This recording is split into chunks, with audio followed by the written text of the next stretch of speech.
The nurse was adjusting the IV line in my arm when I grabbed her wrist. "The vitamins," I said. My voice came out wrong. Dry, cracked like old paper. "Where are my vitamins?" "My grandson brings them every week." She stopped, set down the bag she was holding, looked at me with an expression I couldn't read at first. Then I recognized it. The same look my dog used to give me when I reached for his collar before a vet visit, something between sorrow and reluctance. "Mr. Calloway," she said quietly, "those vitamins are why you're here." My name is Robert Calloway. I'm 71 years old. I spent 31 years as a marine electrician at the Newport News shipbuilding yard in Virginia, wiring vessels that eventually carried men and women into combat zones around the world. I know how systems work. I know how current flows, how circuits complete themselves, how a single compromised wire can take down an entire network. I thought that knowledge made me good at spotting danger. I was wrong. The most dangerous circuit in my life wasn't made of copper, it was made of family. Let me tell you how this started.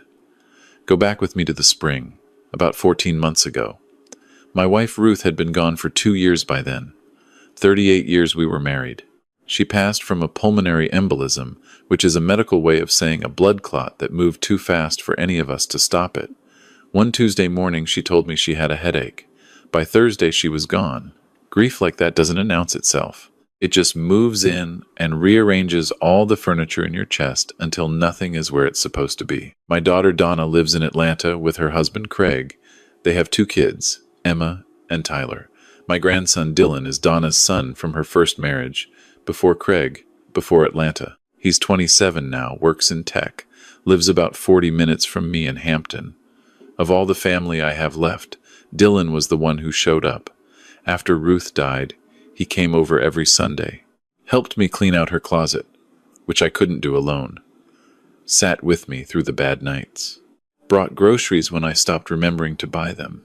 That's the thing about grief. It makes you so grateful for whoever's still standing next to you that you stop asking why they're standing there. Last April, Dylan started bringing me vitamins. Said he'd been doing research, reading about nutritional deficiencies in men over 65, showed me articles on his phone about inflammation, cognitive decline, cardiovascular health. He pulled out a weekly pill organizer, the kind with little colored compartments for each day, already filled and ready to go. "Grandpa," he said, "you've got to start taking care of yourself. We all want you around for a long time." I looked at those pills. Little capsules, some yellow, some white, a couple of dark green soft gels. They looked like the kind of thing you'd find in any health food store. Responsible, thoughtful. "Thank you, son," I said. And I meant it. I started taking them with breakfast every morning, right there at the kitchen table with my coffee and whatever news was depressing me that day. Dylan would come by every Sunday to refill the organizer, ask how I was feeling, check in. Sometimes he'd stay for lunch.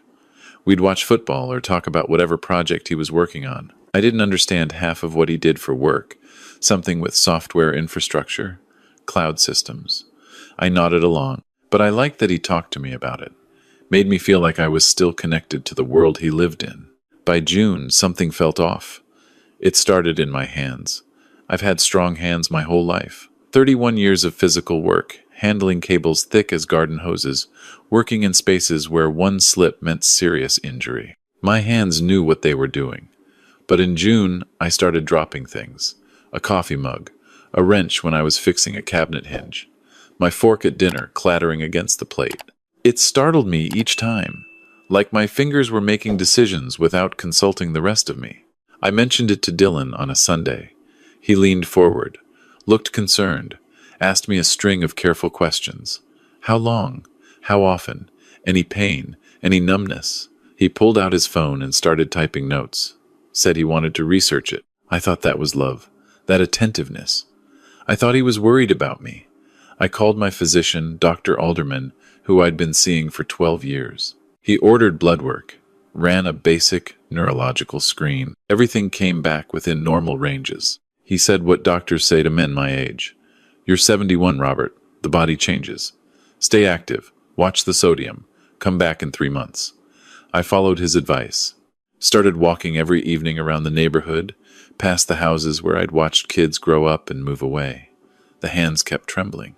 By July, the fatigue arrived. Not normal tiredness, something heavier.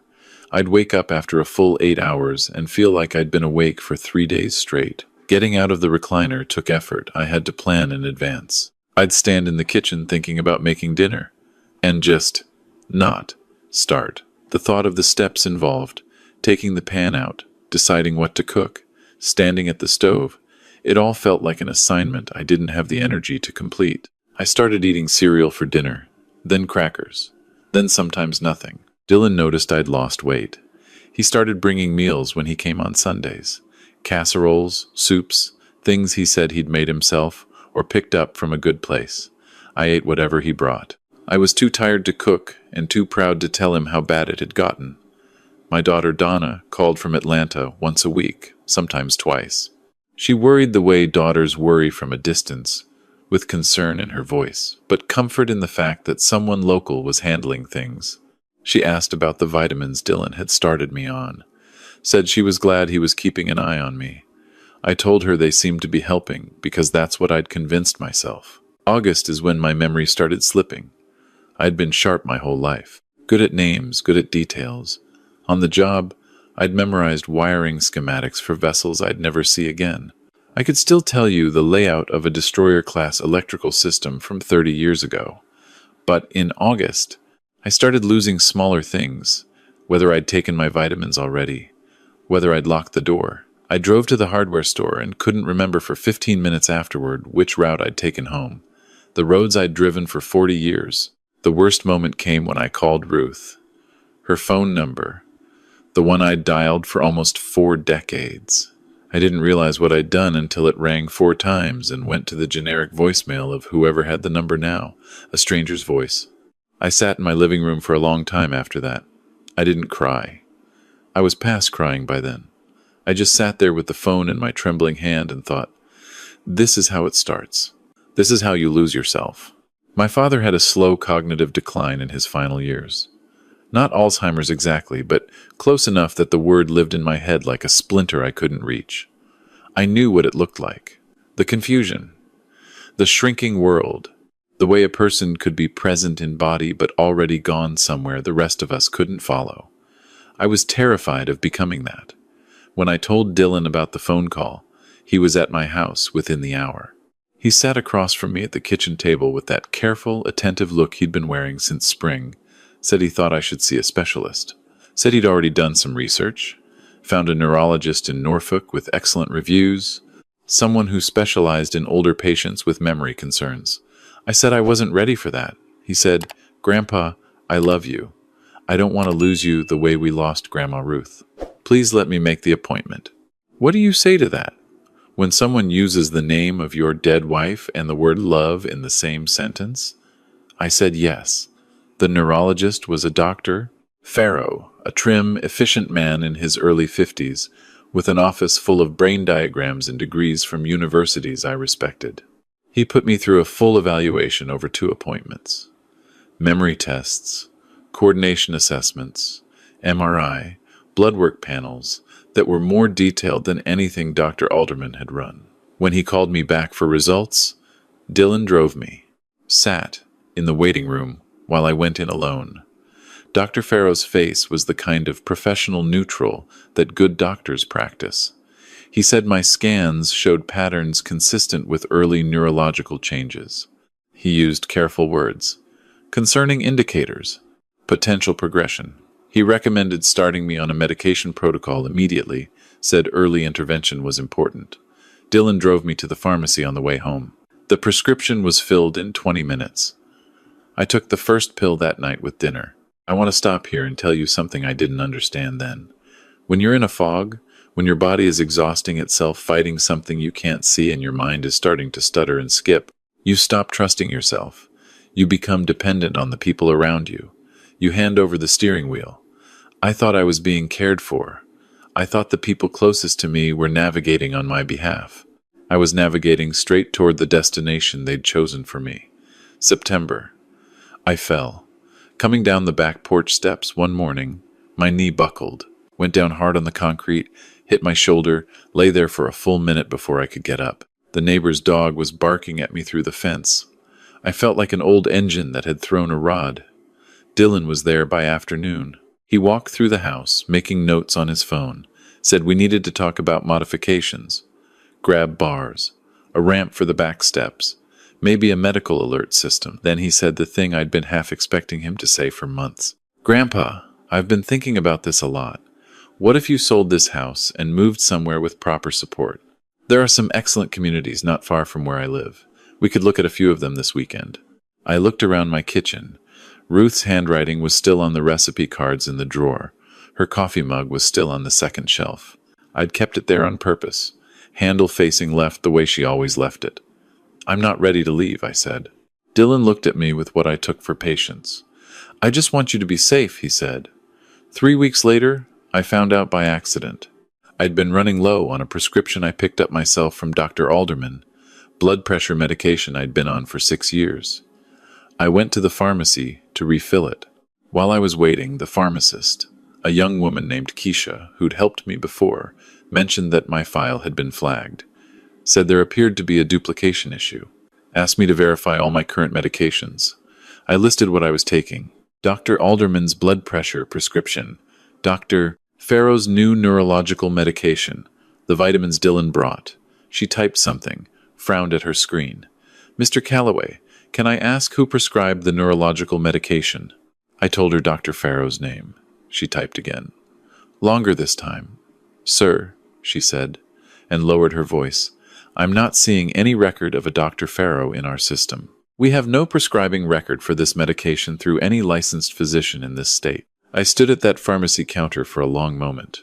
The fluorescent lights hummed overhead. Someone behind me in line shifted their weight. The world kept moving at its normal pace around a thing that had just stopped completely inside my chest. I drove home, sat in my driveway for 15 minutes. Then I went inside and called Donna in Atlanta. I didn't tell her everything. I told her I was having some concerns about my health management, asked if she knew much about the vitamins Dylan had started me on, where he'd gotten them, whether he'd consulted a doctor before picking them out. There was a pause. Dylan chose those himself, she said. He mentioned them to me a few months back, said he'd done a lot of research. Another pause. Shorter. Why? Is something wrong? Probably nothing, I said. After I hung up, I called a man named Gene Pulaski. We'd worked together at the shipyard for 20 years. He'd retired a few years before me, spent his retirement years doing what he'd always wanted, which was amateur investigative research. Wrote a blog about local government corruption that approximately 400 people read, but more relevantly, Gene knew people. He'd helped a neighbor track down a contractor who'd disappeared with a deposit, helped another friend gather documentation in a property dispute. He was methodical, patient, and he knew how to find things. I told Gene what was happening. All of it, from the vitamins in April to the pharmacy flagging Dr. Farrow's prescription as unlicensed. He listened without interrupting, which is rarer than people think. Send me photos of every pill, he said, the vitamins and the prescription both, and find out everything you can about what you own and what happens to it if you're gone. I hadn't let myself think about that directly, but I knew the answer. Ruth and I had updated our wills 5 years before she died.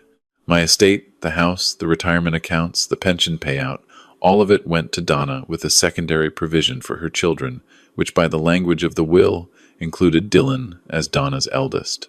If I died, Dylan stood to inherit alongside his mother.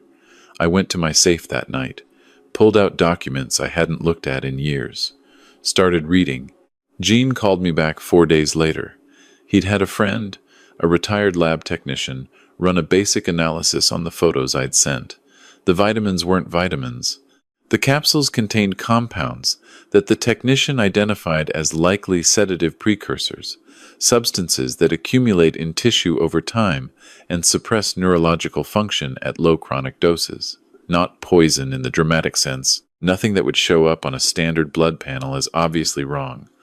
Just a slow dimming of the system, mimicking the symptoms of age-related cognitive decline. The prescription medication from Dr. Farrow wasn't from any licensed neurologist. Gene had searched the state medical board registry. No Farrow. He'd found a clinic that matched the address on the prescription paperwork. It had been used as a legitimate practice years ago, then closed. The letterhead had been reproduced. I sat with that information for a long time.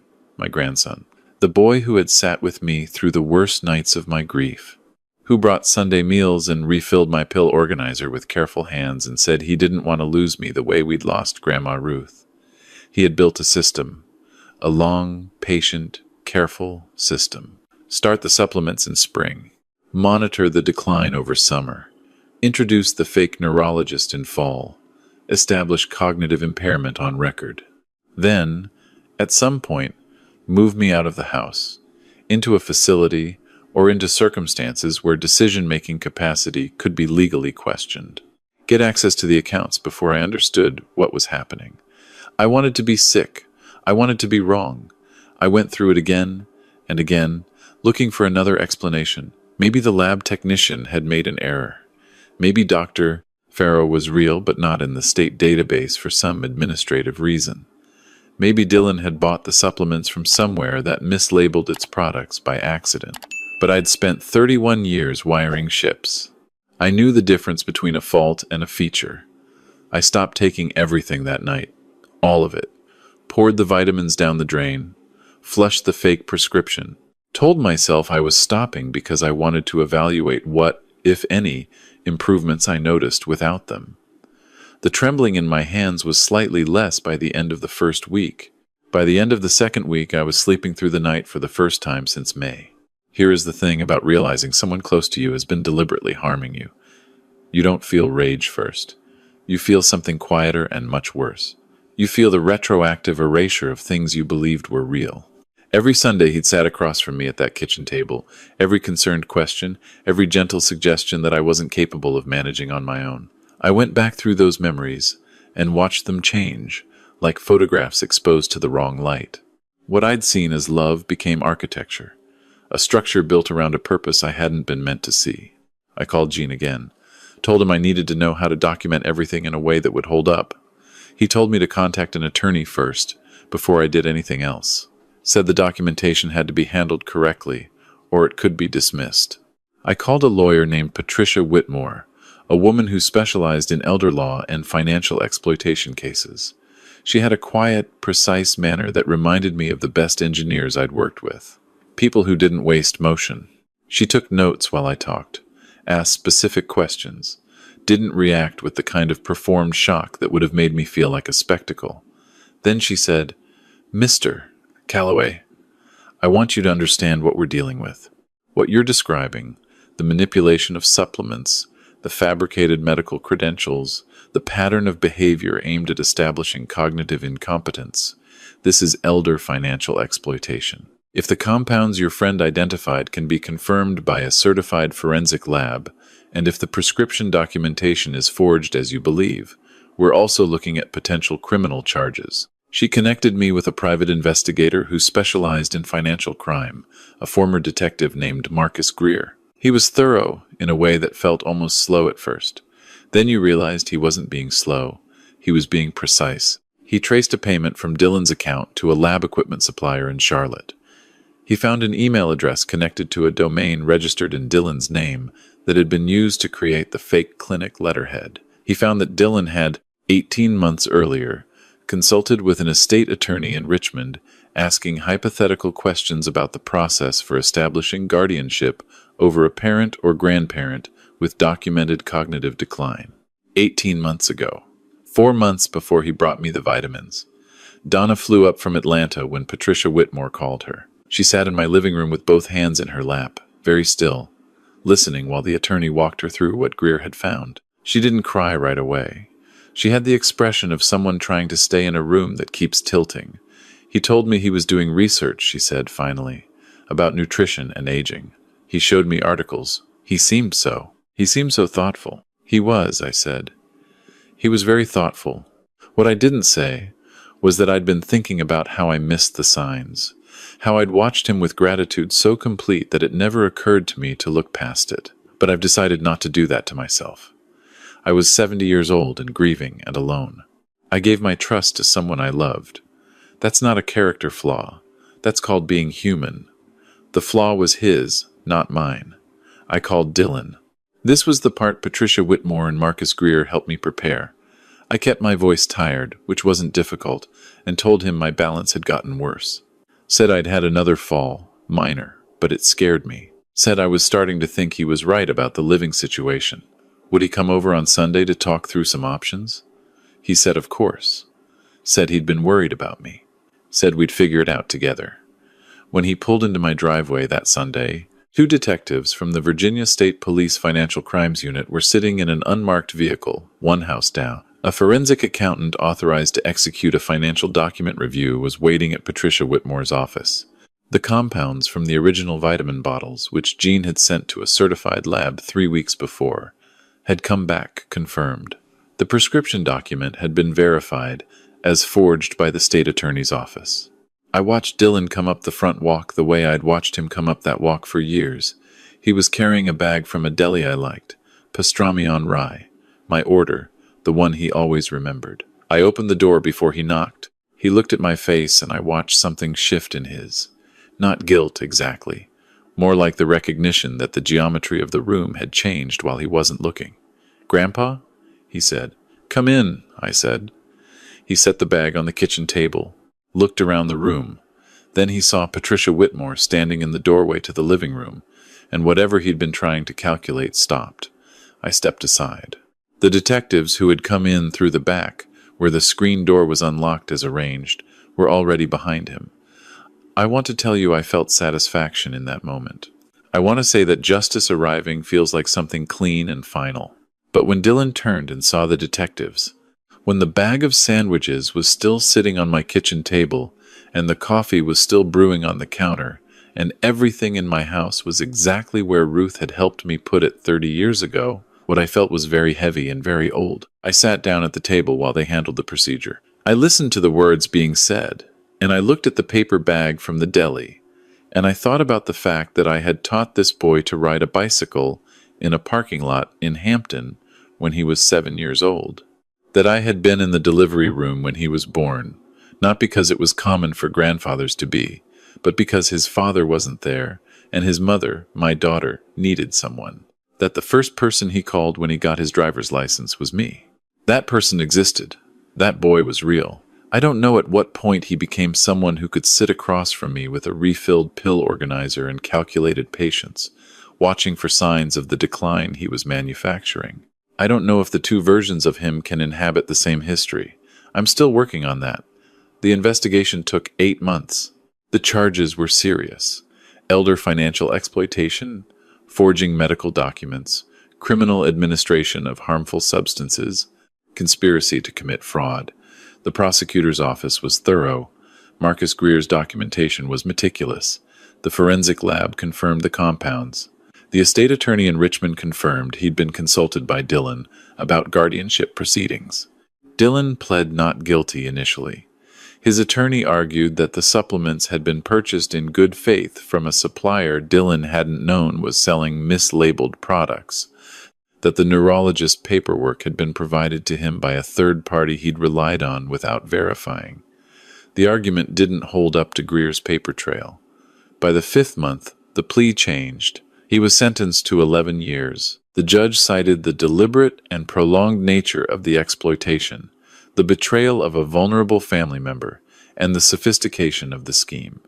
Donna came to the sentencing. She sat beside me in the courtroom, and we didn't talk during the proceedings, but she held my hand when they read the sentence.